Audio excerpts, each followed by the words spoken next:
उस्मान अपने खैमे में मौजूद है और वहीं पर बैठा परचम बना रहा होता है। इसी दौरान उस्मान की आंख लग जाती है। उधर दूसरी जानिब बाला अपने खैमे में जाकर शीशे के सामने बैठी अपने बाल खोलने लगती है। उधर दूसरी जानिब उस्मान के खैमे में यकदम से काफी ज्यादा तेज रोशनी जगमगाने लगती है। इसी दौरान इस रोशनी में से अर्तुगरुल साहब खैमे में नमूदार होते हैं और खैमे में चलते हुए उस्मान की जानिब आकर उस्मान का बनाया हुआ परचम उठाते हैं। फिर परचम को देखते हुए काफी ज्यादा खुश नजर आते हैं। इसी दौरान परचम को चूमकर उसे अपने सीने से लगा लेते हैं। इसी लम्हे उस्मान की आंख खुलती है और उस्मान अपने बाबा को अपने सामने पाकर हैरानगी के आलम में कहता है, बाबा। इस पर अर्तुगरुल साहब कहते हैं, बेटा। इसी के साथ उस्मान अपनी जगह से उठकर अर्तुगरुल साहब के सामने खड़ा हो जाता है और फिर अर्तुगरुल साहब के हाथ का बोसा लेने लगता है, मगर अर्तुगरुल साहब अपना हाथ पीछे करते हुए कहते हैं, मेरी वसीयत। और ये कहते हुए उस्मान के हाथ में परचम देने लगते हैं। दूसरी तरफ से बाला अपने खैमे के दरवाजे पर खड़ी हुई नजर आती है और खैमे की दूसरी जानिब एक और लड़की खड़ी होती है जिसका चेहरा कपड़े से ढंपा हुआ होता है। इस पर अर्तुगरुल साहब उस्मान से कहते हैं, मेरी वसीयत उस्मान, मेरी वसीयत। इस पर उस्मान एक नजर बाला पर डालता है जो काफी ज्यादा उदास दिखाई दे रही होती है और फिर एक नजर दूसरी जानिब खड़ी खातून पर डालता है जिसके पास अब एक बच्चा भी मौजूद है। उस्मान उस खातून के हाथ में बच्चा देखकर काफी ज्यादा हैरान होता है और उसकी तरफ मुतवज्जे हो जाता है और फिर यकदम सारा मंजर तब्दील होता है जहां पर ना ही अर्तुगरुल साहब हैं और ना ही दोनों खवातीन। ये देखकर उस्मान इंतहाई हैरान होता है और फिर इसी लम्हे उस्मान की आंख खुल जाती है। उस्मान के कानों में अर्तुगरुल साहब के अल्फाज गूंजने लगते हैं, मेरी वसीयत को पूरा करो उस्मान, मेरी वसीयत को। इस पर उस्मान चारों तरफ देखने लगता है और अपने सामने परचम को देखते हुए हकीकी दुनिया में वापस आता है और फिर पुकारता है, बाबा। इसी दौरान अर्तुगरुल साहब की वसीयत भी उसे याद आती है जिसे देखकर वो अपने पास संभाल लेता है और फिर उठकर बाला के खैमे की जानिब लाने लगता है। दूसरी जानिब बाला शीशे के सामने बैठी अपने बालों में कंघी फेर रही है। इतने में उस्मान खैमे में दाखिल होता है। बाला उस्मान को देखकर अपनी जगह से उठती है और फिर उस्मान के पास आकर उसे पुकारती है, उस्मान। इस पर उस्मान काफी ज्यादा शशोपंच का शिकार होता है और बाला से नजरें नहीं मिलाता। बाला उसे इस तरह से देखकर कहती है, क्या हुआ है उस्मान। इस पर उस्मान कहता है, मेरी बाला। और फिर इसी दौरान उस्मान बाला का हाथ पकड़ते हुए बामुश्किल अपनी बात शुरू करते हुए कहने लगता है कि बाबा ने मरने से पहले मेरे लिए एक वसीयत छोड़ी है। इस पर बाला मुस्कुराती है तो उस्मान कहता है, बाबा चाहते थे कि मैं एक और खातून से शादी करूं। इस पर बाला सख्ते में आ जाती है और उस्मान बाला का हाथ छोड़ते हुए कहता है, ये मेरे बाबा की वसीयत है, मैं इसे पूरा करूंगा। मैं एक और खातून से शादी करूंगा।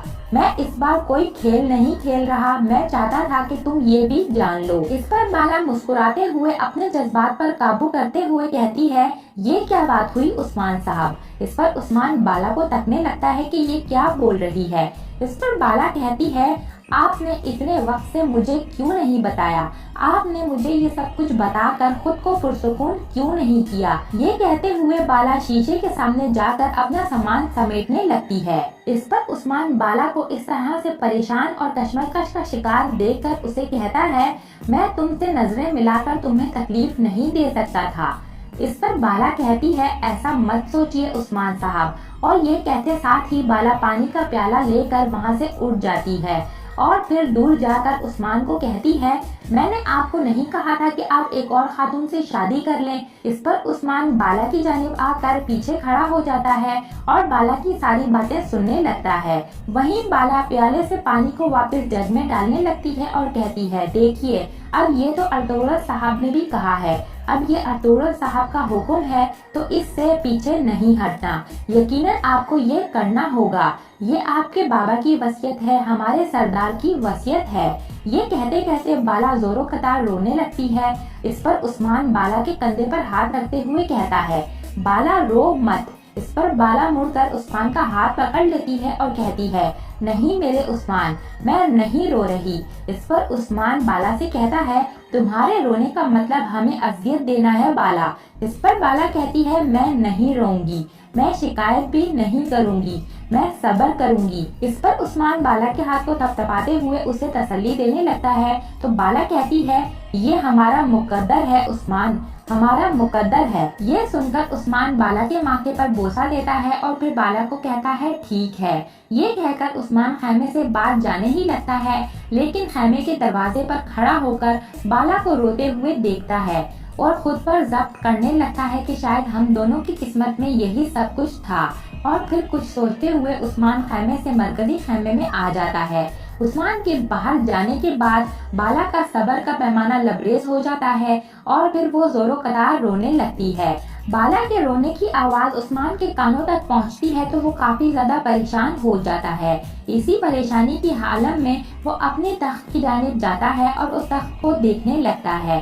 फिर इसी के साथ नीचे जमीन पर बैठते हुए कहता है ऐ तख्त, तुम मुझसे क्या चाहते हो? तुम पर हमेशा बरजमान रहना कितना मुश्किल है। ऐ तख्त, तुम दो सरदारों को अपने ऊपर बिठाने पर राजी नहीं, तुम मुझे किसी और के साथ शरीक नहीं करते। ऐ पोस्ट, तुम काई का मुस्तकबिल सोचती हो, लेकिन जिन लोगों को मैं बहुत प्यार करता हूँ तुम मुझे इनकी धमकी देती हो।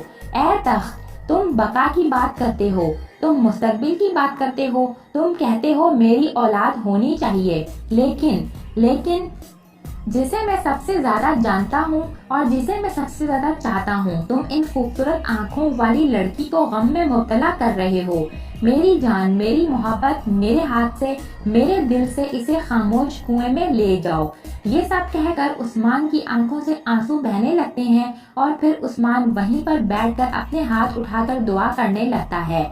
ऐ रब, मुझे अकेला मत छोड़ना, मुझे अकेला मत छोड़ना या रब। इस सख्त फरीजे में मुझे अपने से अलग मत करना, मुझे सीधे रास्ते से भटकाना मत, हमेशा मुझे सिराते मुस्तकीम का रास्ता अता फरमा, मुझे सौले दोस्त अता करना, मुझ पर करम करना, अपने सीधे रास्ते पर रखना या रब, सीधे रास्ते पर, आमीन। और दुआ खत्म करते साथ ही उस्मान को कुमराल अब्दाल की आवाज आती है जो कहते हैं उस्मान साहब, क्या मैं अंदर आ सकता हूँ?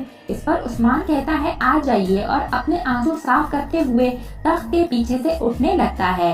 इतने में कुमराल अब्दाल खैमे में दाखिल होते हैं और उस्मान को इस तरह से तख्त के पीछे से निकलता देखकर कहने लगते हैं कि मैंने तो सुना था उस्मान साहब तख्त नशीन हो गए हैं, इसलिए मैं तहाइफ लेकर आया था, लेकिन यहाँ आकर तो ऐसा लगता है कि उस्मान साहब तख्त नशीन नहीं हुए, तख्त उस्मान साहब की पुश्त पर है।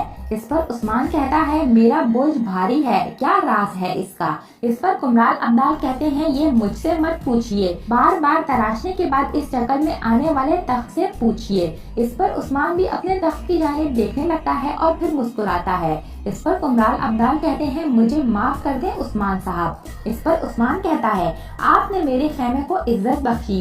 इस पर कुमराल अब्दाल कहते हैं अस्तगफिरुल्लाह और फिर उस्मान आगे बढ़कर कुमराल अब्दाल को गले लगाता है। इसके बाद कुमराल अब्दाल को उस्मान बैठने का इशारा करते हुए कहता है आइए, और फिर दोनों वहीं जमीन पर बैठ जाते हैं। और यहाँ पर इस एपिसोड का इख्तिताम हो जाता है। नेक्स्ट एपिसोड के लिए आप हमारे चैनल को सब्सक्राइब कर लें। इसके अलावा वीडियो को लाइक करके अपने दोस्तों के साथ जरूर से शेयर कर दें।